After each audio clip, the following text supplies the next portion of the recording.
나는 하루에 얼마나 많이, 얼마나 자주 주님 생각하고 주님과 대화하는가. 그래서 예전에 설교 때 그런 말씀 드렸어요. 자기 직전에 내가 보고 있는 게 뭔가, 눈 뜨자마자 내가 보고 있는 게 뭔가 그 말씀을 드렸죠. 그래서 제가 성경 앱 같은 거 하나 깔아서 자기 직전에 한번 보고 눈 뜨자마자 보고 그것만이라도 해보자고 말씀드린 적이 있어요. 자, 근데 제가 이거를 지금 물리적인 시간만 그렇게 투자해야 된다는 의미가 아닙니다. 예를 들어 여러분 하루 종일 책상에 앉아있다 해도 마음이 딴 데가 있으면 무슨 소용이 있습니까? 그렇죠. 아무리 많은 시간을 거기 투자해도 소용이 없죠. 마찬가지입니다. 주님을 보물처럼 여긴다는 것은 단지 많은 시간을 투자해야 된다는 게 아니에요. 얼마나 내 마음이 거기 담겨 있느냐를 말하는 것입니다. 그런데 여러분 정말 보물처럼 여기면요, 누가 시키지 않아도 마음과 정성을 다하게 되고 시간적으로도 투자하게 됩니다. 저를 한번 생각해 봤습니다. 처음 주님 만나고 성령이 충만할 때 정말 누가 시키지 않아도, 가르쳐 주지 않아도, 억지로 이렇게 해라고 하지 않아도 자동적으로 주님이 생각났고 주님이 보고 싶었고 주님이 그리웠습니다. 여기서 주님이라고 하니까 꼭 우리 주님만 뜻하는 게 아니라 주님과 관련된 신앙 안에서 아버지 하나님, 천국, 교회, 믿음의 형제들 이런 모든 것을 다 포함해서 말씀을 드리는 것입니다. 자, 그런데 문제는 그리했던 마음이 변질되어 가는 경우들이 의외로 많다는 것입니다. 저 또한 그런 경험을 해보았고요. 근데 그 이유는 다른 것이 아니었습니다. 요한일서 2장 15절에 이 세상이나 세상에 있는 것들을 사랑치 말라. 누구든지 세상을 사랑하면 아버지의 사랑이 그 속에 있지 아니하니 말씀했습니다. 주님을 최고의 보물처럼 여기던 이 내 마음에 세상에 다른 것이 들어왔기 때문입니다. 세상에 다른 것이 내 마음을 채우게 되면 주님께 내어드릴 마음의 공간이 점점 사라지게 됩니다.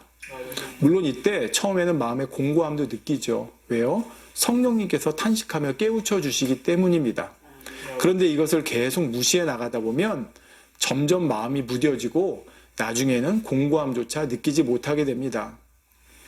마음의 보물이 주님에서 이제 다른 곳으로 점점 이동해 가다가 결국 넘어가 버리고 만 것입니다. 성도 여러분, 제가 지금 이 말씀을 어떤 지적이나 책망이나 또는 찔림이 되라고 드리는 말씀이 결코 아닙니다. 우리가 진정 주님을 보물처럼 여기는 삶을 다시 한번 회복했으면 좋겠다는 다짐이고요. 또 지금 잘하고 계신 분들은 더 잘 해보자는 격려의 말씀이라고 생각하시면 좋겠습니다. 저도 지난날 되돌아볼 때 주님을 보물처럼 여기며 살 때가 가장 행복했습니다. 주님을 보물처럼 여기면 여러분 어떤 현상이 일어나는지 아세요? 세상 염려, 근심, 걱정이 없어집니다. 다 주님께 맡기니까요. 오직 천국 소망 가운데 말씀이 꿀과 송이꿀보다 더 달게 느껴지고요. 주님만 생각하면 마음에 행복이 가득했습니다. 그러니 그때가 가장 제 삶에 있어서 행복한 순간이구나라고 자신 있게 답을 할 수 있는 것입니다. 그런데 이렇게 살아가는 모습을 가장 싫어하는 존재가 있습니다. 바로 원수마귀 사단입니다. 그들은 우리가 주 안에서 행복한 것을 못 봅니다. 세상 표현 좀 쓰면 주 안에서 행복한 꼴을 못 봐요. 어떻게든 그 행복을 빼앗아 가려고 합니다. 그 방법이 매우 교묘합니다. 내 자신에게 있어서 가장 연약한 부분을 골라서 공격해 오는 것이죠. 조금씩 야금야금 내 마음과 관심을 빼앗아 갑니다. 이 정도는 괜찮겠지, 이렇게 빠져들게 하는 것입니다. 그런데 그러다 보면 어느새 내 마음의 무게중심이 주님에서 세상 것으로 기울어져 가는 것을 발견할 수가 있습니다. 거기서 조금 더 방치하게 되면, 여러분 시소 있죠? 시소가 양쪽이 똑같을 때 팽팽하다가 한쪽에 조금이라도 무거워지면 어떻게 됩니까? 급격히 그쪽으로 기울어 버리죠. 똑같습니다. 내 마음이 주님에서 세상으로 옮겨져 가고 그 무게중심이 글로 넘어가는 순간 더욱더 빠르게 기울어져 버리고 마는 것입니다. 그래서 저와 여러분, 우리는 늘 내 자신의 마음을 점검해야 됩니다. 사실 우리가 세상 살다가 보면 많은 것들에 내 생각과 마음을 두게 될 수밖에 없습니다. 자, 여러분 생각해 보세요. 돈도 벌어야 되죠. 또 가장으로서 가정도 챙겨야 되죠. 가족의 일원으로서 주변 사람과 가족들 서로 챙겨야 됩니다. 또 건강도 챙겨야 되고, 살아가면서 이것저것 마음에 두고 챙겨야 할 일이 얼마나 많습니까?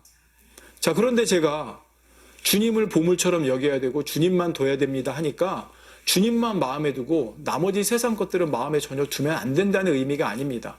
물론 여러분 또 주님 가운데 두고 주변에는 세상 것 둬도 된다 그런 의미가 아니에요. 제가 말씀드리는 것은 내 마음의 중심에 정말 주님을 보물처럼 여긴다면 내 마음 중심에 누가 있어야 되는지를 잊지 말아야 된다는 것입니다. 주님께서 내 마음의 중심에 계시면 내 마음에 있는 다른 부분까지 주님으로 인해서 다스려지고 주관받게 됩니다. 우리가 세상 살아가다 보면 비록 다른 일들에 마음 두게 돼요. 저도 그래요. 예. 어떤 일에도 마음 둬야 되고 가족에도 마음 둬야 되고 또 집에도 마음 둬야 되고 어떤 거에도 마음 둬야 되고 여러 가지 마음 둬야 될 일들이 있습니다.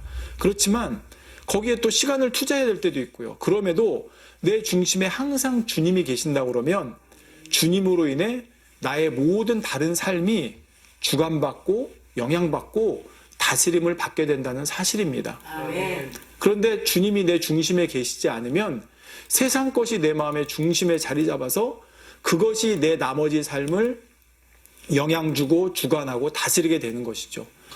그러니까 제가 지금 보물이라고 여기는 것이 꼭 주님 한 분만 내 마음에 두고 사세요.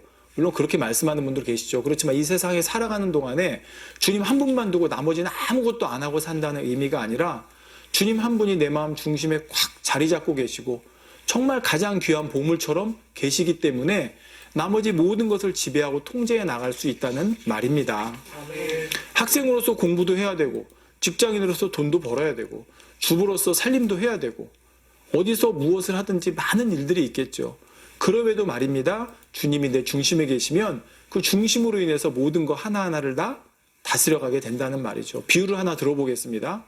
여러분, 할아버지가 계시고 할머니가 계시고 엄마 아빠가 계시는 집에 아이가 하나 태어났습니다. 너무 귀하죠. 그러면 그 아이는 그 집안에 뭐가 됩니까? 보물이 되는 거예요. 가장 귀한 존재가 됩니다. 그러면 그 아이가 생기는 순간부터 그 집안의 모든 삶이 아이를 중심으로 돌아가게 됩니다. 여러분 인정하실 거예요. 예를 들어 TV를 크게 틀어놨다 그러면 야 애기 깨 소리 줄여 이렇게 하지 않겠습니까? 또 겨울에 추운데 창문을 열어놨어요. 그러면 야 아이 감기 걸린다 문 닫아 이렇게 될 거예요. 먹는 것도 또 어디를 놀러 가는 것도 아이가 갈 수 있는 곳에 가겠죠. 이렇게 모든 것이 아이를 중심으로 돌아갑니다. 집안 식구들의 삶이 아이에게 맞춰진다는 것이죠. 자, 그러면 가족들이 억지로 그렇게 합니까? 아닙니다. 그 아이가 보물이기 때문에 그 보물인 아이를 사랑하고 아끼기 때문입니다. 이런 것처럼 저와 여러분도 주님께서 내 삶의 보물이 되신다면 언제 어떤 상황에서든지 주님이 항상 내 삶의 중심에 계시고 나의 모든 삶이 주님에 맞추어 살아가게 된다는 말입니다. 제가 바로 내 마음이 있는 곳에 보물이 있느니라 하신 말씀의 의미가 오늘 드리고 싶은 말씀이 이 말씀입니다. 저의 마음을 100% 주님께 다 드리는 거 물론 필요합니다. 그렇지만 여러분 현실적으로 100% 드리고 사는 사람이 있을 수 있을까요? 물론 어떤 전임적으로 하시는 교육자나 이런 분들은 오직 주님께 마음을 드리겠죠. 그렇지만 그럼에도 또 그분은 그럼에도 또 여기저기 조금씩 마음을 둬야 될 때가 있는 거거든요. 그러니까 이런 모든 것에 이런 상황에서 주님을 100% 내 마음에 둔다는 것은 주님만 내 마음에 두는 게 아니라 주님께서 내 마음의 중심에 계셔서 나머지 내 모든 마음을 다스리고 통제하는 삶을 사는 것이다 라는 것을 여러분이 꼭 기억해 주셨으면 좋겠습니다. 이렇게 진정 주님을 내 삶의 가장 중심의 보물로 모셔서 주님으로 인해 삶 전체가 영향받고 주관받고 다스림받는 복된 삶이 되기를 주님의 이름으로 기원드립니다. 여러분 이런 삶이 가장 복되다는 것을 여러분 꼭 기억하시기 바랍니다. 아까 제가 말씀드렸잖아요. 여러분도 삶에 있어서 내가 언제 가장 충만하고 행복하고 기뻤는지를 생각해 보시기 바랍니다. 주님이 내 안에 보물이셨을 때예요. 그때 모든 세상 것도 주님께 맡길 수 있었고 바로 주님으로 인해 세상 모든 게 통제받는 거죠. 지배받는 거죠. 염려, 근심, 걱정도 맡길 수가 있는 것이었고 또 내 사후의 세계까지도 주님께 맡길